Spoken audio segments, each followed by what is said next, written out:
juste avant de partir, j'ai une petite question pour les stages.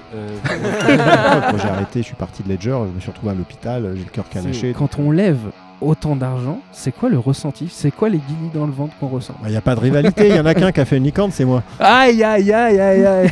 Ah bah, je te dis tout de suite, ça va pas le faire. Bonjour et bienvenue sur l'enregistrement du nouvel épisode du podcast Sauvage. Et aujourd'hui, je suis avec Éric Larchevêque. Comment ça va, Éric? Ça va super, très bien installé là, j'adore. Est-ce qu'on n'est pas bien sur on est bien là, on est bien là, en mode camping entre le CNIT et la défense et là, ouais, non, c'est super. En plus, on s'est fait tout beau, on a notre nouvelle DA jaune. Impressionnant. Écoute, on se donne au max. Toujours pas de sponsor de la part de Decathlon, non. Malgré les gros câlins d'œil extrêmement mais discrets. c'est des appels du pied incessants. D'habitude, dans les podcasts, on te demande que tu te présentes. Oui. Est-ce que tu veux que je le fasse pour toi? Et tu me dis si c'est bon. Ok, vas-y, allez, c'est parti. Alors, Éric Larchevêque, 50 ans. Oui. Né à Boulogne-Billancourt, Oui. mais a grandi à Vierzon. Oui. Aurait aimé faire de la boulangerie-pâtisserie, Ouais, tout à fait. mais s'est rendu compte que l'entrepreneuriat, c'était plus une évidence pour lui. Ouais, à la base, plutôt l'ordinateur, l'informatique, la technologie, avant l'entrepreneuriat. Ah oui, d'accord, oui, c'est ça. Et derrière, ça monte des entreprises, ça lève des fonds, ça marche bien, ça va vivre dans les pays de l'Est, il se passe plein de trucs. Et puis Ledger, ah oui, c'est un résumé un peu... Oui, un peu à la hache, mais on va à l'essentiel. Et Ledger, et vie incroyable, et puis qui veut être mon associé, M6, etc. Ouais. Voilà à peu près, et jusqu'à arriver à ce point précis, chaise de camping, la défense. Ouais, c'est un peu le moment culminant. Voilà. Comment je connais toute ta vie, à ton avis? Qu'est-ce qui s'est passé? Je pense que tu as lu mon livre. J'ai exactement lu ton livre. Il était en rupture de stock partout quand on a essayé de se le procurer. Ouais, il s'est bien vendu. Il s'est bien vendu. Très bien vendu. Et du coup, évidemment, j'en ai ramené un exemplaire pour faire la promo. Ah bah oui, parce que ouais. On n'en vend jamais assez. Par contre, il s'est passé juste un petit truc. J'espère que tu nous en voudras pas. Vous avez roulé dessus? Non. C'est du coup, on a trouvé que celui-là qui était disponible. Non mais c'est pas possible. Là. C'est quoi ces bordels? Non, mais c'est un très bon livre aussi. Même si Anthony, c'est bon, je le vois un peu trop. Donc, Est-ce que tu peux quand même nous le dédicacer? Oui, bien sûr. Tiens, voilà. Ah, mais c'est exceptionnel. Alors ça, je pense que ça vaut son pesant de cacahuètes. Ouais, je suis pas sûr. Évidemment, on va ranger ce livre et on va te mettre le tien. T'as le mien quand même? Non, je sais pas, je me suis dit... Bien sûr que j'ai le tien. Éric Larchevêque, entreprendre. Pour être libre, pour pouvoir être ici, tu vois, en pleine liberté, l'épitome de la liberté. C'était quoi du coup le but de ce bouquin? J'avais envie d'écrire mon histoire, de la transmettre, parce qu'à chaque fois que je racontais mon parcours, on me disait tout le temps « Ah, tu devrais écrire un bouquin ».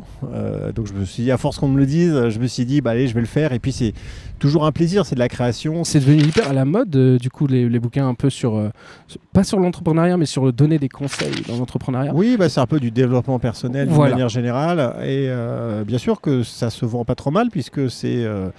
au moins on sait ce qu'on achète et c'est moins aléatoire que d'acheter un bouquin, une fiction qu'on connaît pas forcément, surtout pour un auteur qui est pas connu. Petite question, on voit ta couverture, on voit celle d'Anthony Bourbon, on n'a pas celui de Tony Parker, mais pourquoi c'est toujours la même chose, les couvertures? Tu sais, on va pas chercher très loin. Quand c'est un livre qui est sur quelqu'un et qui personne, on va dire, un petit peu connu, tu mets sa photo dessus. Oui, et voilà quoi. Mais c'est toujours le Pantone du noir et blanc, le titre un peu en jaune ou en rouge. Ils ont peut-être tous le même directeur artistique. C'est vrai. Tu vois, ils ont peut-être le tien, c'est en jaune, regarde. Oui, tu vois, c'est vrai. Ça colle parfaitement avec notre nouvelle DA. Là, tu vois, franchement, c'est noir, jaune, c'est parfait. Ah, mais il faudrait qu'on t'embauche à la com, quoi. Ah bah écoute, si le jour où j'ai plus que ça à faire, je t'appelle.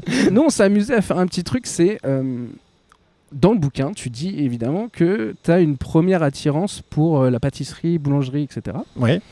On s'est amusé à demander à ChatGPT, ça aurait été quoi ta vie si tu avais continué et persisté dans cette voie? D'accord. Est-ce que tu peux nous la lire, s'il te plaît? La réponse est exceptionnelle. Voilà. Alors déjà, je tiens à dire que tu es un grand malade. Alors, dans cette version alternative de son histoire, Éric Larchevêque aurait combiné son amour pour la boulangerie avec son expertise technologique. Il aurait introduit ces innovations telles que des systèmes de commande en ligne, des applications mobiles pour la livraison à domicile et des outils de gestion de stock avancés. Et oui. Grâce à son utilisation astucieuse de la technologie, sa boulangerie aurait attiré une clientèle plus large et aurait peut-être même étendu son activité au-delà des frontières locales. Mesdames et messieurs, je pense que je vais verser une larme. Ça a l'air pas mal. Ça a l'air pas mal. J'aurais pu avoir la clé d'or de la boulangerie. Tu vois. Ça aurait été quoi, selon toi, ta vie sans Internet? Si Internet n'avait pas existé? Si Internet n'avait pas existé, je pense que j'aurais quand même fait de l'entrepreneuriat déjà et je l'aurais fait différemment. J'aurais sûrement continué à développer dans l'univers de l'électronique, parce qu'à la base c'est ça ce que j'ai fait. Mon premier métier c'était ingénieur en microélectronique. Voilà, je serais sûrement allé dans cette direction et j'aurais été entrepreneur quoi qu'il arrive, c'est sûr. Il s'appelait comment le livre d'électronique? Montage avancé pour PC. Et t'avais écrit avant ça? T'avais écrit pour... J'avais écrit pour Électronique Pratique, Électronique Radioplan, qui sont des magazines d'électronique amateurs. Est-ce que par hasard, ça pourrait ressembler à ça? Ouais, ça va exactement ressembler à ça. C'est un reliquat. Un reliquat, C'est une pépite absolue, 1992, février exactement. 92. On va te l'offrir, bien sûr, on va te le laisser. Ça sera un petit souvenir. Merci beaucoup. Je sais pas, non, mais parce qu'évidemment, ça se trouve plus. Hein. Ça ne se trouve plus. Je te confirme. Des reliques. Je sais pas comment t'as fait. T'as dû trouver ça sur eBay ou le Darknet, non? Sur le Darknet plutôt. Je ne dévoile pas mes sources. Ce qui serait trop cool, c'est d'essayer de choper des étudiants pour leur parler. S'il vous plaît, pardon, excusez-moi. Un seul, on peut en prendre deux, hein, si vous voulez. Hein. Deux en même temps. Hein. Bienvenue, installez-vous.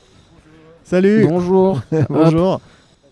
Vous avez vos casques, vos micros, je vous branche tout ça, clac, clac. Eric, on a une petite tradition sur notre émission. Le ou les premiers qui s'assoient, on essaye de deviner leur prénom. Ok, Pablo et Kevin. Kevin, c'est un de nos potes. Ah non, moi, c'est Jules. Jules. Ok, attends, ne dis pas tout de suite, on va essayer de diguer un peu. Moi, j'ai rien dit. Ok, t'as une tête à t'appeler Enzo. Plus proche que Kevin. Ça finit par un O. Il y a un O dedans, mais ça finit pas par un O. Bah, Pablo. Ah non, ça finit pas par un O, donc... Loïc. Quasiment. Héloïse. Je pense qu'il faut je sais pas, je suis nul en prénom. Prénom basique, je pense, un peu plus simple. Loïc, c'était pas mal. Loïc, c'est simple. Et tu t'appelleras Loïc. Allez, non, je rigole. Loïs. Laurent. Tu ne mets d'aucune utilité. Non, je sers à rien, moi, je suis nul. C'est Antoine. Antoine. Oula. Ah oui, j'étais tellement loin. Et du coup, tu as dit Jules et Antoine. En fait, des prénoms très classiques. C'était pas la peine d'aller chercher loin. Jules, Antoine, vous connaissez Éric Larchevêque? Ouais. Oui. Vous me connaissez? J'ai vu une émission, mais... C'est incroyable. Moi, je connais pas, désolé. Oh, putain, déjà 1 sur 2 pour moi, c'est un petit miracle. Hein. Ouais. Là, de but en blanc, ça serait quoi, par exemple, la première question que vous poseriez à Éric Larchevêque si vous le croisiez au hasard à la Défense? Déjà, bonjour, c'est pas une question. Comment ça va? Déjà, première bien question. poli. Très bien. Moi, ce serait... je crois que vous êtes ingé, c'est ça? Ouais, ingénieur en microélectronique. Est-ce que vous avez un conseil pour un jeune ingé qui a plein de voies possibles et qui cherche à faire sa place Déjà, charge du taf. Hein, il y a un choix, je pense, à faire. Petite araignée. Non, Il y a une tu araignée. la manges. Tu la manges. C'est une autre émission. C'est ça. c'est pas très bon. En fait, j'ai un pouvoir de persuasion que Alors, pour deviner les prénoms, c'est pas terrible. c'est Mais pour faire manger les araignées. Bah écoute, tu devrais plutôt faire aventurier explorateur. Ok, je prends le conseil. Prendre le conseil. En fait, tu dois réfléchir surtout. Déjà, dans quel type d'environnement tu as envie de travailler? Est-ce que tu veux une petite entreprise, une grande entreprise, plutôt une banque? Et pour le savoir, c'est important de faire des stages. Enfin, j'imagine que tu as déjà quelques expériences. Mais il faut absolument avoir des expériences pour voir quel est l'environnement de travail. Parce que clairement, moi, c'est ça qui m'a aidé à aller sur ma route plutôt de l'entrepreneuriat. Parce que j'ai vu que je ne pourrais jamais bosser dans une grosse boîte. Et comme j'ai fait de la microélectronique, je pouvais bosser que dans des grosses boîtes. Donc, je pense, avant tout, c'est ça ce que tu dois déterminer. Ok, Oh, merci le beaucoup. petit cours Ça y en a. privé, c'est Voilà. exceptionnel. Non, c'est trop... Masterclass. T'es sur la même longueur d'onde, même étude et tout. Ouais, on a même TD. Ok. Mais moi, du coup, j'aurais plutôt posé la question suivante. Dans quelle mesure votre formation d'ingénieur vous a aidé dans l'entrepreneuriat? En entrepreneuriat, donc j'ai commencé en 96 et à l'époque, donc dans le domaine d'Internet, c'était très technique. Et clairement, mes études d'ingénieur, ou même les études que j'ai pu faire de physique ou de maths, parce qu'il y a un tronc commun ingénieur quand même assez scientifique, ça m'a été assez utile pour apprendre à apprendre. En réalité, la microélectronique et ce que je savais faire m'a pas vraiment aidé tout de suite pour l'entrepreneuriat ou dans mon travail de tous les jours, parce que j'ai pas du tout fait ça. Mais j'ai dû m'auto-former, apprendre à comment compiler Linux, l'installer. C'est des choses que je n'avais pas fait forcément. Je n'avais pas vraiment fait d'informatique. Donc oui, ça m'a été utile. Non pas tant les hard skills que les soft skills et la capacité de pouvoir me débrouiller tout seul, être autonome et faire de la résolution de problèmes. Les nouvelles technologies par rapport au climat, par rapport à la planète aujourd'hui, est-ce que c'est bon? Est-ce que ça peut aller ensemble? Justement, nous, on a beaucoup de cours par rapport à ça à l'école. Donc tout ce qui est Green IT, l'éthique du numérique. Donc c'est pas forcément toujours lié à l'impact de la technologie sur l'environnement. Donc même pour nous c'est hyper nouveau, donc on n'a pas forcément encore beaucoup de recul dessus.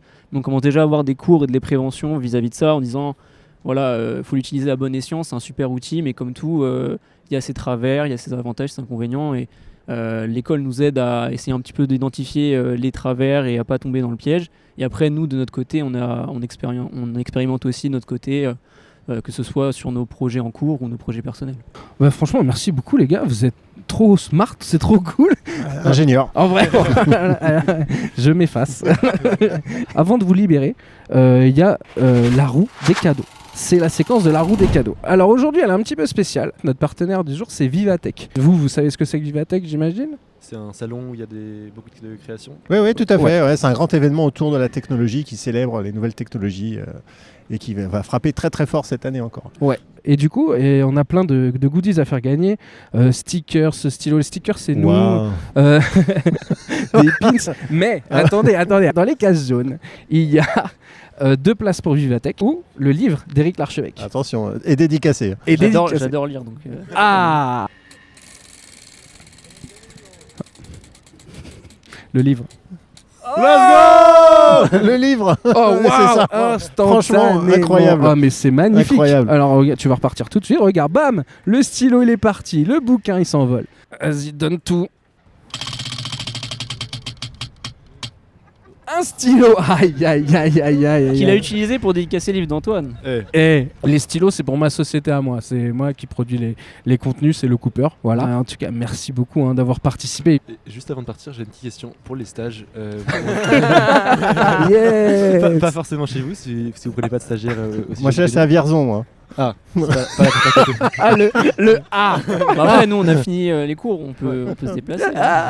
Merci les gars, vous Merci pouvez remettre beaucoup. dans les bannettes et tout. Et c'est parfait. Merci beaucoup. Bonne journée à vous. Merci. Salut Antoine. Salut les gars. Salut. Ah, c'est très cool. Ah, le bouquin qui tombe instantanément. Instantanément, Ah, direct, c'est beau. direct. On dirait que la Heureusement, roue- t'en avais. Ah bah oui, quand même. Non, mais t'es venu préparer. Oui, bah on essaye. Bon, en fait, on se fait avoir une fois, genre. La voiture. Ah non. Ils ont pas gagné les places pour Vivatech. On va en parler quand même 2 minutes. Vivatech, le plus grand événement européen pour les startups, les nouvelles technologies et tout. Ouais. Et cette année, en fait, ils nous ont contactés, on est partenaire avec eux sur cet épisode. C'est du 22 au 25 mai. Et le soir du 25 mai, il y a le nouveau concours d'éloquence qui s'appelle Mic Drop. Il faut que les étudiants ils aillent voir ça parce que ça a été hyper intéressant. Le thème, c'est la tech alliée ou adversaire de la planète. Et tu es jury. Oui. Je vais être jury et attention, il va falloir avoir la meilleure éloquence possible pour pouvoir me convaincre. Franchement, c'est un gros respect. Les concours d'éloquence, c'est quelque chose d'ultra complexe. Non, c'est très dur. Moi, j'en ferai pas. Je mais moi non n'irai plus. pas à un concours d'éloquence parce que je ne pense pas avoir la capacité de le faire. Ça demande beaucoup d'entraînement, beaucoup de qualité. J'ai quelques questions sur la vraie vie. Ouais.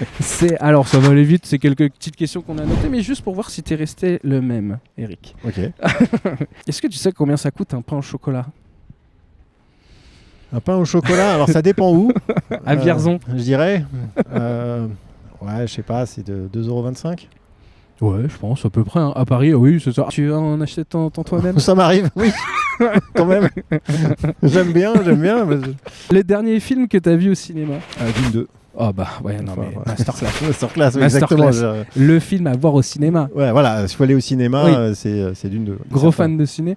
Oui, j'aime beaucoup le cinéma. J'y vais assez rarement parce que je prends pas le temps de le faire. Et donc quand j'y vais, c'est vraiment pour avoir le spectacle et regarder des films bien adaptés au grand écran, bien sûr. C'est quoi ton film préf ? Mon film préféré, Ouais. Le Prestige de Christopher Nolan. Oh waouh.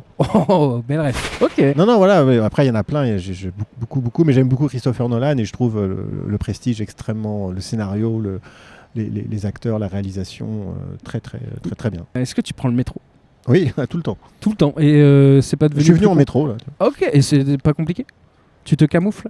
Oui, mais ça va. Non, mais je me fais reconnaître. Enfin, effectivement, c'est juste prendre les gens, prendre un selfie. Mais ça va. Ça reste très soft. Il n'y a pas de problème. Ok. Mais à Paris, le métro, bien sûr. Si tu nous invites, Clément et moi, chez toi, tu nous fais quoi à manger ?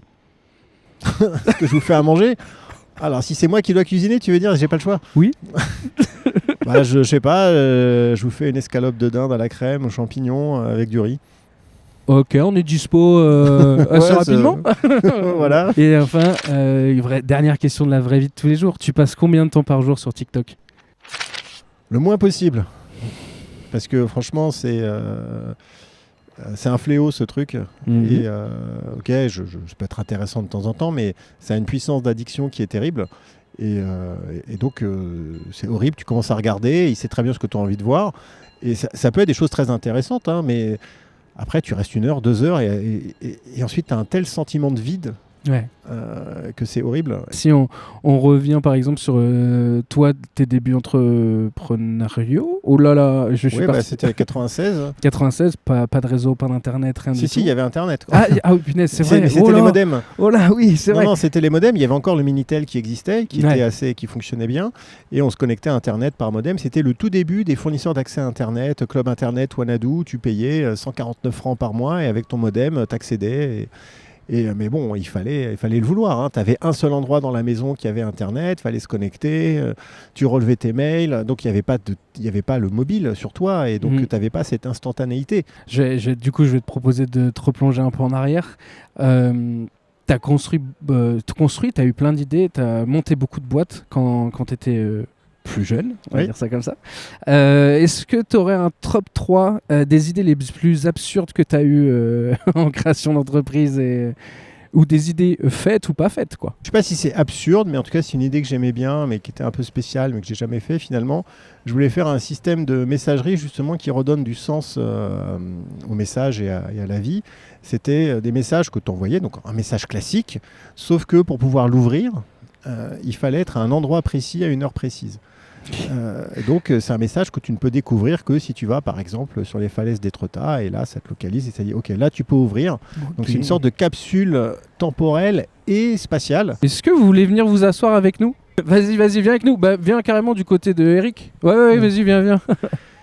Bienvenue. Salut. C'est impressionnant. Ok. Allez, tiens. T'inquiète pas. Mais ça va bien se passer. Tout va bien se passer. Est-ce qu'on essaie de deviner son prénom rapidement? Non, c'est pas. J'aime bien. Chloé. Pas du tout. Christelle. Non, mauvaise génération. Mixte. 9 lettres. Camille. Non. Oh, j'y étais presque. Mixte. Mais mixte en 9 lettres. En plus, tu connais le nombre de lettres dans ton nom. C'est un peu glauque. Enfin, je crois que c'est 9. Hein. Dominique. Mais non, R. c'est la première lettre. R. Raphaël. Oui. Wow, il est très fort, lui. Je suis vraiment nul. 14 épisodes d'entraînement. Alors, bonjour Raphaël. Bonjour, bienvenue.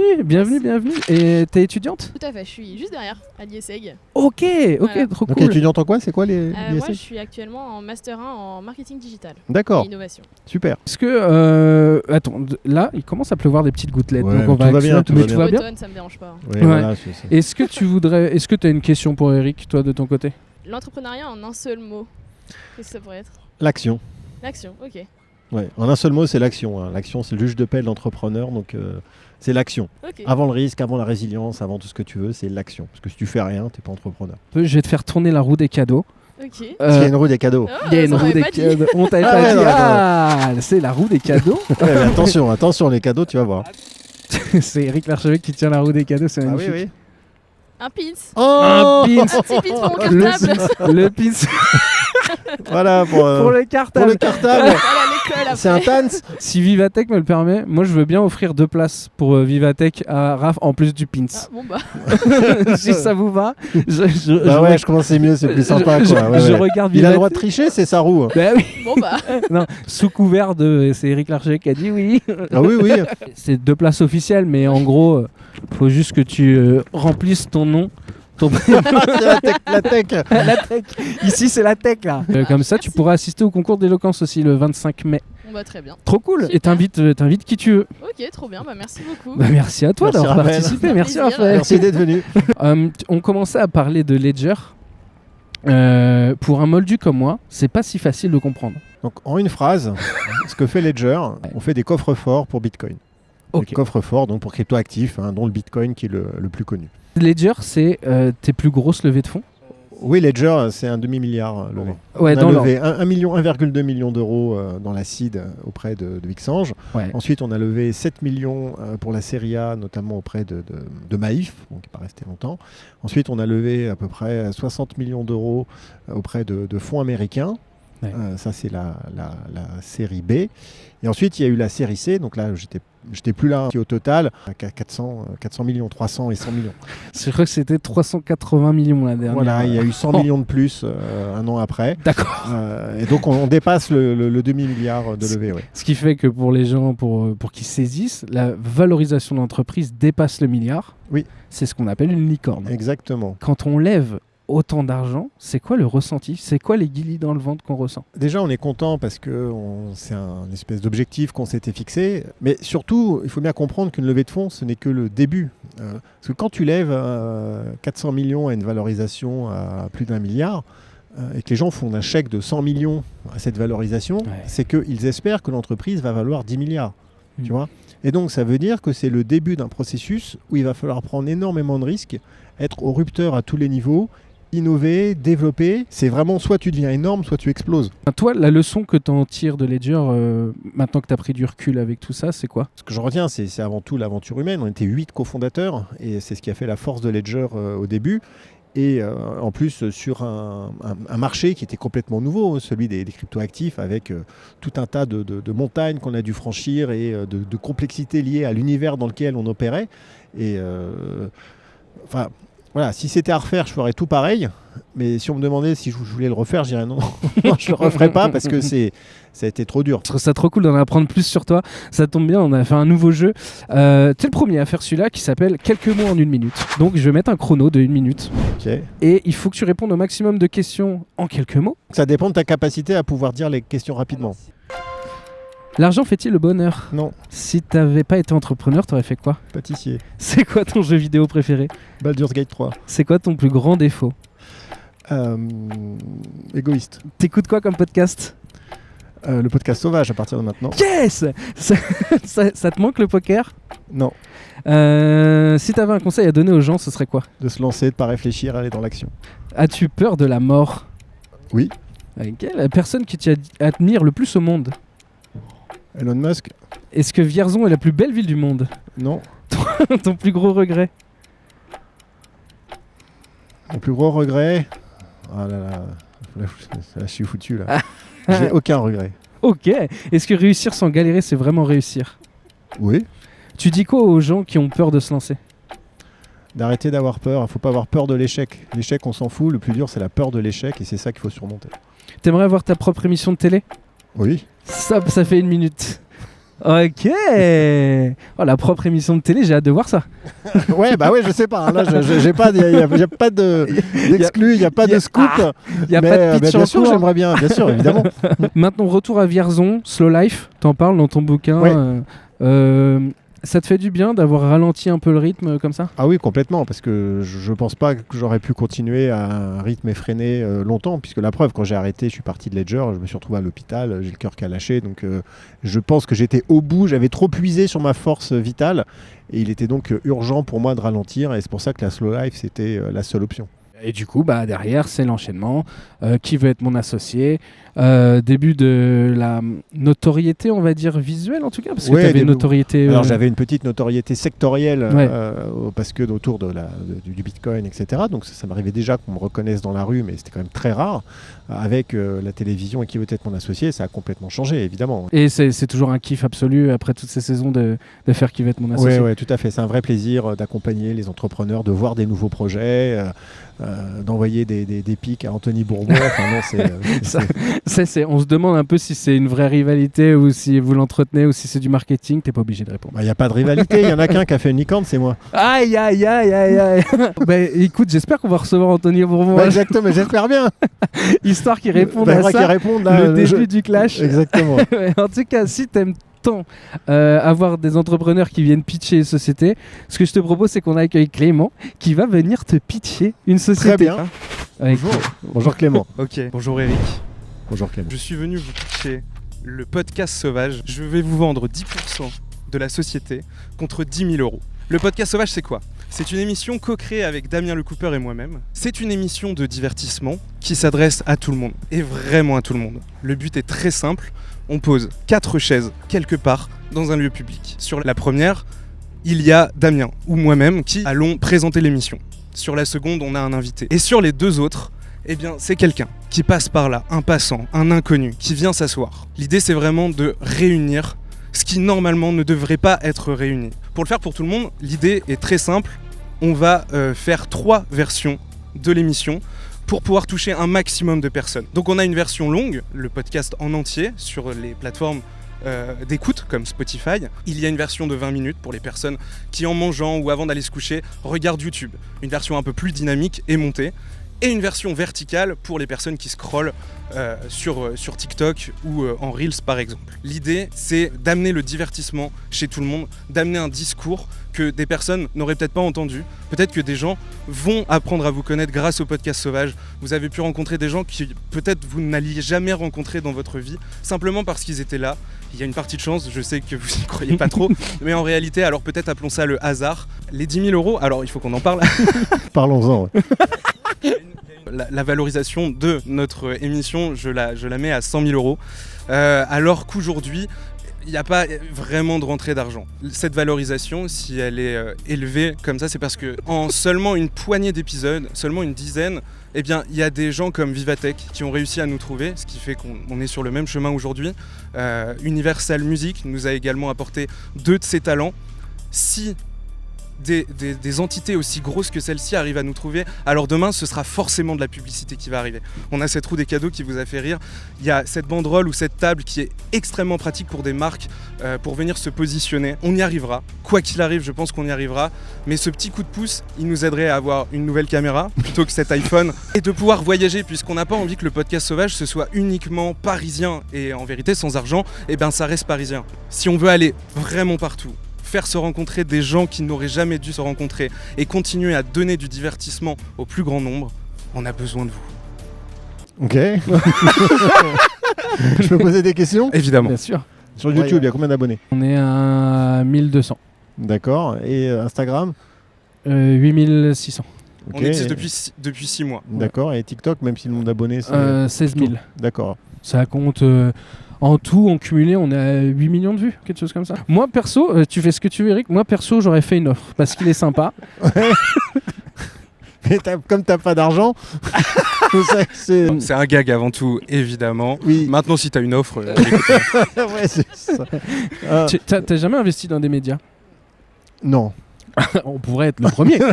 Par contre, en termes de pitch, il est bon ou pas ? Je pense qu'il faut donner un petit peu plus de... c'est bien de décrire ce que tu fais, mais il faut parler plus en fait de l'upside pour la valeur de ce que tu apportes. Donc là, tu as une originalité dans ton approche. Il faut expliquer pourquoi ça fonctionne et comment tu as fait pour retenir l'attention justement déjà de 2 grandes marques. Donc tu vas pas y aller ? Non, mais pourquoi t'as accepté de le faire, toi, le podcast Sauvage ? moi, je me propose énormément de podcasts. Il n'y a pas une journée sans laquelle je reçois une demande de podcast. C'est différent. Et le fait que ça se passe dans la rue, qu'il y ait des gens qui viennent et qui posent des questions et qu'il y a la sérendipité, je trouve que c'est intéressant, ça change. Je vais vous laisser là-dessus. Merci de m'avoir écouté. C'était très chouette. Merci. Putain, on demandera à Anthony Bourbon. C'est pas grave. Non, je rigole. Non, mais ça vous fera une occasion de le faire venir. Comme ça, il pourra me décocher une droite. On a un dernier jeu, alors c'est le plus terrible, c'est le 5 sur 5. C'est 5 questions de plus en plus sauvages. Si tu réponds aux 5 avec honnêteté, je fais de la pub pour ton bouquin, pour ce que tu veux, je fais 30 secondes, 1 minute de promo pour toi. Ok. Si tu perds, tu t'engages à faire une séquence du prochain qui veut être mon associé avec une de nos chaises. Ah bah, je te dis tout de suite, ça va pas le faire. De toute façon, c'est pas moi qui décide et je leur la gueule de la prod. Si je leur dis que je vais venir avec ça, non, mais c'est mort. Donc, je suis obligé de gagner. Okay, sinon, là, je suis mort. Ah ouais, alors là, grosse pression. Grosse pression. Grosse pression. T'as toujours été en avance sur ton temps. Est-ce qu'il y a des sujets où tu te sens dépassé aujourd'hui ?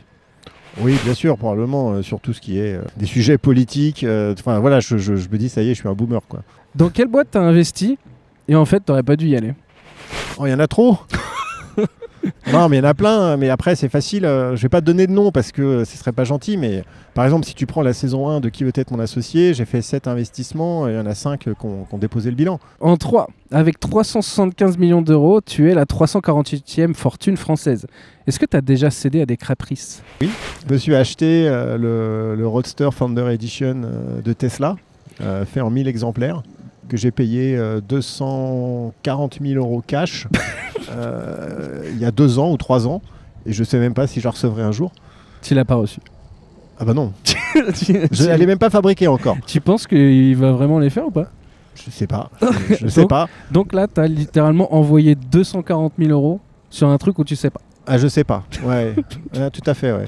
Par contre, je sais que si je la reçois, elle aura beaucoup de valeur. Oui, ah oui, par contre, oui. Alors là, parce que ça, les bagnoles, sur tout ça, t'en as que 1000 dans le monde, et Ouais. Tesla, machin, Founder Edition, je me dis que c'est un bon investissement, pour le coup.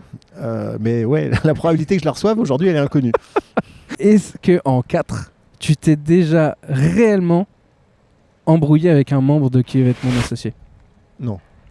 Ni du jury, ni de la prod, personne. Non, personne. Vraiment, on a eu des fois des échanges un peu chauds, entre guillemets, parce qu'on n'était vraiment pas d'accord sur certains points et on a des positions qui ne sont pas les mêmes. Mais de là à dire qu'on s'embrouille et qu'on s'en plafonne et qu'on s'en veut après, non. Ok, c'est vous. Il y en a qui sont emplafonnés pour de vrai, mais je dirais pas qui. Je vous laisserai deviner. On vous laisse deviner en commentaire. Et 5e question, c'est la plus sauvage. Ouais. Apparemment, tu aurais prévenu tes enfants qu'ils n'auraient pas d'héritage. Est-ce que c'est vrai et pourquoi? Oui, c'est vrai. Je leur ai expliqué qu'ils étaient déshérités, donc ils toucheraient à rien. Pourquoi? Parce que je pense que mes enfants, ils ont 11, 15, 16, donc ils sont encore jeunes, mais en âge de comprendre. Pourquoi? Parce que je pense que le pire cadeau qu'on puisse faire à ses enfants, c'est de leur donner beaucoup d'argent. Parce que commencer sa vie avec la certitude qu'on aura beaucoup d'argent, et c'est beaucoup d'argent, on parle de beaucoup d'argent, hein, c'est juste la meilleure façon de détruire les rêves de quelqu'un et de faire en sorte que la personne, mes enfants, ne pourront pas se construire. Soit je te fais 30 secondes de promo pour ton bouquin, soit tu choisis. Tu me dis... C'est bon, le bouquin, on en a parlé, il est là, voilà, achetez-le, ça y est, c'est fait, la promo elle est faite. Non, plutôt, je pense qu'il y a quelqu'un de Vivatech qui peut venir parler un petit peu de l'événement. Carrément, avec plaisir. Bonjour Bonjour. Antoine, présente-nous l'événement Vivatech. Vivatech, du coup, c'est un événement tech, le plus gros européen. On met en avant, bien sûr, toutes les innovations, les startups, le business. En fait, c'est vraiment l'endroit où il y a du business. En fait, c'est l'endroit où des startups peuvent trouver des investisseurs, accomplir leurs rêves.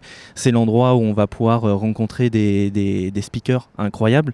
L'année dernière, on a eu Elon Musk pour ne citer que lui. Et notre objectif, c'est de montrer que la tech a une vraie utilité dans la société. L'événement se déroule sur 4 jours.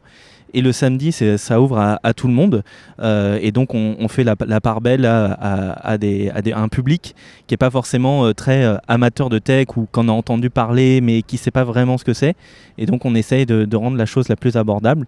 C'est pour ça, notamment, qu'on a Mic Drop cette année, ce fameux concours d'éloquence, pour montrer que même les étudiants sont capables de montrer ce que la tech peut avoir comme impact aujourd'hui dans notre société. Et nous on y sera. Ouais, et moi aussi.